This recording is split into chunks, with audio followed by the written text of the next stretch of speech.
The echo of regret, the powerful hook. Hello, and welcome to Prentice. If I could go back in time, what's the most precious gift I'd give my 20-year-old self? It wouldn't be money, or luck. It would be time. We spend decades learning lessons that ancient wisdom has already laid out for us. Lessons that monks, philosophers, and great thinkers have known for centuries.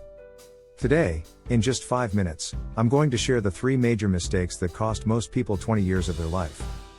These are the echoes I most want you to hear right now. Listening closely to these 3 principles isn't just about saving time. It's about giving yourself a roadmap to a life of meaning and clarity before it's too late. Get ready for some deep reflection. Let's dive in. Lesson number 1, the illusion of external validation. The problem: living for other people's gaze. The first mistake that costs us dearly is building our lives on the shifting sands of external validation.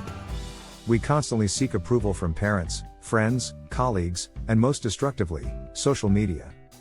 We take jobs we hate to impress people we barely know. We buy things we don't need to fill a void that only authenticity can truly satisfy. The action, the inner circle. You need to define your inner circle. This is the small group of 3 or 4 people whose opinions actually matter. Their criticism is constructive, and their support is unconditional. Everything else is just noise.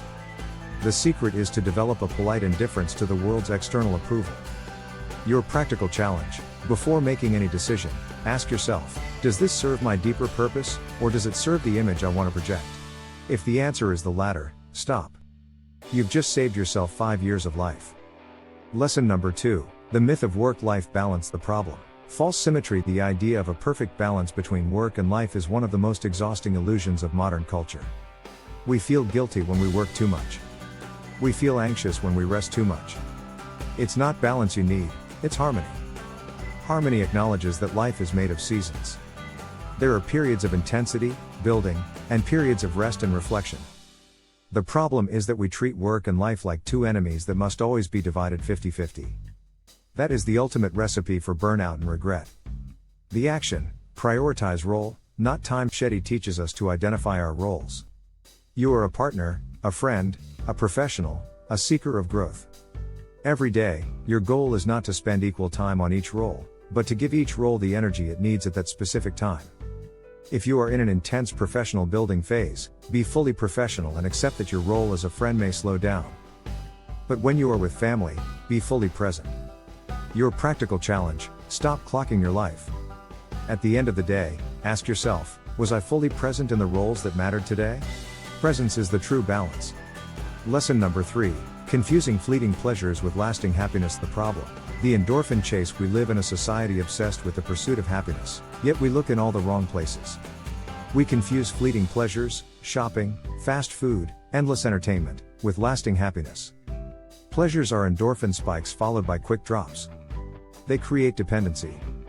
Lasting happiness is the baseline level of your contentment. If you spend 20 years chasing quick pleasures, you spend 20 years in a cycle of excitement and emptiness. The action, inner investment. Monastic wisdom teaches us that true contentment comes from inner investment, practice, meditation, service, and building deep relationships. These activities don't provide instant gratification, but they raise your baseline happiness level. They create a resilience that survives the ups and downs of life. Your practical challenge: list your quick consumptions, what gives you a 5-minute peak, and your slow investments, what gives you lasting satisfaction. Commit to replacing one quick consumption with a slow investment every single day. This will anchor your happiness forever. Conclusion: the final echo, recap and call to action. We have explored 3 lessons that can save you 2 decades of misdirected living. Stop external validation, focus on your inner circle. Harmony, not balance, be fully present in the role you choose. Lasting happiness, invest in inner practices, not fleeting pleasures. Time is the only resource you can never get back. The echo of this wisdom is your chance to start over now. There is no need to lose 20 more years. If these principles resonated with you, please hit the like button, share this with one person who needs to hear it, and subscribe to Prentice's Echoes for more applied wisdom. Tell me in the comments, which lesson resonated the loudest for you today. See you soon.